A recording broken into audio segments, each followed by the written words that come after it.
Alright guys, as you can see, car's at home. Super dirty. Need to clean it up so that we can get her put back together, get ready for an alignment, get ready for this event.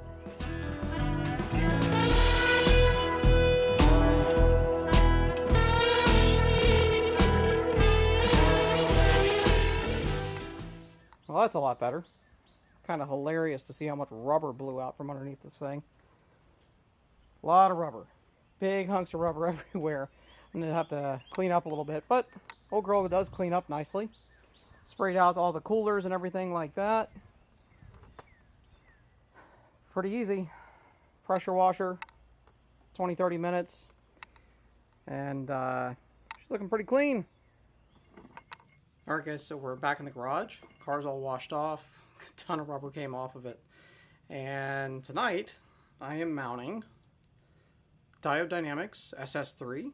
These things are going to light up the night with this thing. It's always been a real struggle to see at night. And we had to come up with a mounting solution for these things, because with the V-mount, there's, you know, room, but there's not really room. There's a lot going on in the front of these in the front of my car. So let me show you what I came up with. All right, so again, working at the house.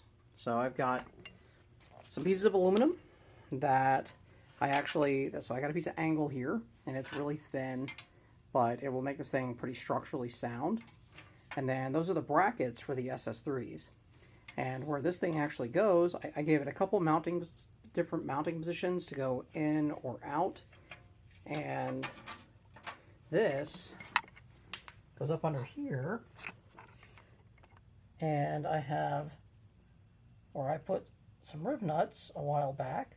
After I get this thing all bolted up, I'll show you guys the harness that I made to integrate into some of the wiring that was here from the previous, before the PD16, I had run 2 wires out here for the original fans, but now the fan is run off the PD16, but I left the wiring out here just in case, and it has come in clutch. So I'll show you that in a minute. Let's get this bracket bolted on, get the lights in there.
Alright, so one thing I want to talk about with you guys is if you see this thing is super robust. It's got this gigantic heatsink on the back. It's got a nice motorsports type connection with a DT4 pin. Now these are the ones that actually have like a running light option, which we are going to utilize. And you can see there's 4 big LEDs in here, and these things put out some serious light. But the other part that I really like is this thing is actually designed where the nut is captured down in here, and they supply a nylock in all stainless hardware, which is really nice. These are actually meant for off-road typically, but so if you guys are like into the off-road overlanding stuff, you guys have heard of these guys before. Diode Dynamics is a very common name in the off-road market, but you know, they are awesome for drift cars too, especially if you're trying to see. They make light bars. These are the little pod lights, and I thought that they would be perfect because, you know, they're compact and small, but they put out a ton of light. So they fit up underneath here, and, you know, some people run light bars, but I don't want to impede any more of the opening for I don't want to impede any more of the airflow into the radiator and the intercooler and the oil cooler and stuff like that than I have to. So, yeah, we're going to get this one mounted up, and then I'll show you the wiring harness. Alright, so these guys are in there. We can still adjust them a little bit. And I should say they're probably going to need to be down just a touch, but those are in there. Now, wiring. This guy right here is our connector, which is a Deutsch DT series connector here. So they hold a little more amperage. Not that these things draw anything, but this guy here, it's all weather sealed. It's got the little plug for the wire we're not using. We have a power, a ground, and then this is the power for your running light. Now, what I did, get you some light up here. Wiring comes up through here, comes over here, plugs into another DT connector down in there, and then it has my ground over here. I gotta set this thing up. You know, these connectors actually come with like little pigtails off the back of them. So if you're more into like crimping things and don't have the stuff to do the actual Deutsch pins, totally fine. You can use like a butt connector and then some heat shrink and stuff like that.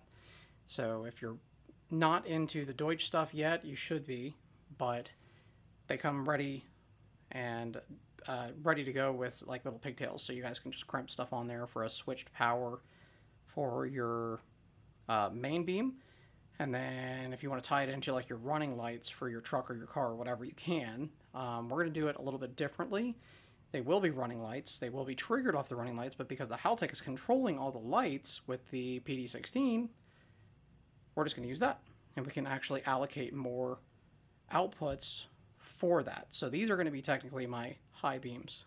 So I'm going to tidy things up, and then we'll break out the laptop and do some programming and try these things.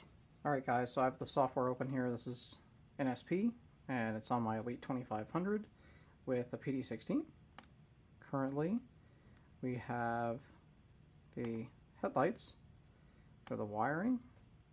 You can see here what I've done is I've just used the high beam, and this is going to actually get set up as a push on, push off, and it is going to be utilizing a DPO, which turns on a relay that was actually still in here from before.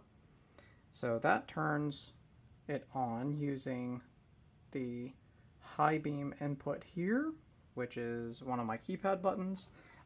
In here, I've labeled it as fog lights. So we got fog lights right here, and that will turn those on. Now, the fun one is I set up a generic output as my fog light running light. So I just named it fog runners. It's set up as a state change, so it'll be an on and an off with conditions. Now, conditions are parking light state is equal to on. So let's turn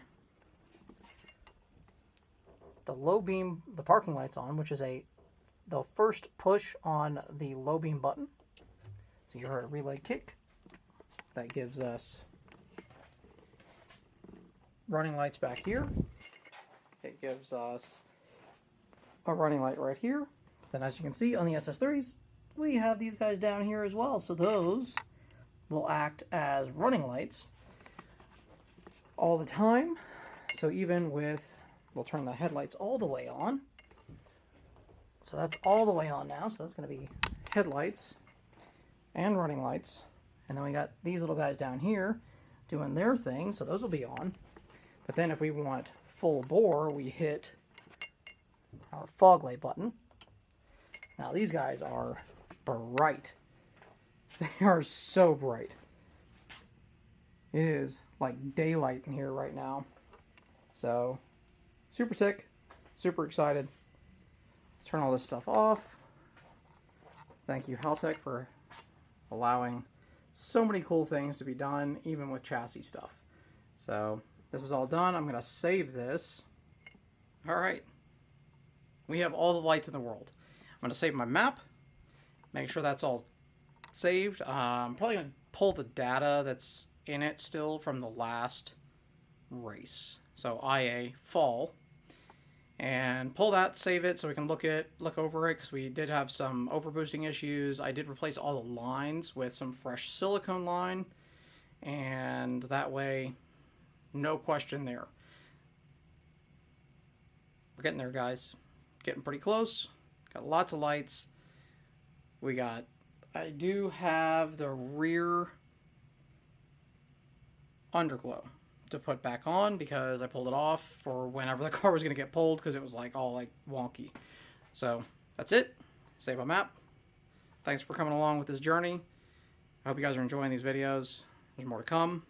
Getting close. Got to get it aligned. Get the fenders and stuff back on it. Figure out the overboosting. We're going racing. Stay tuned.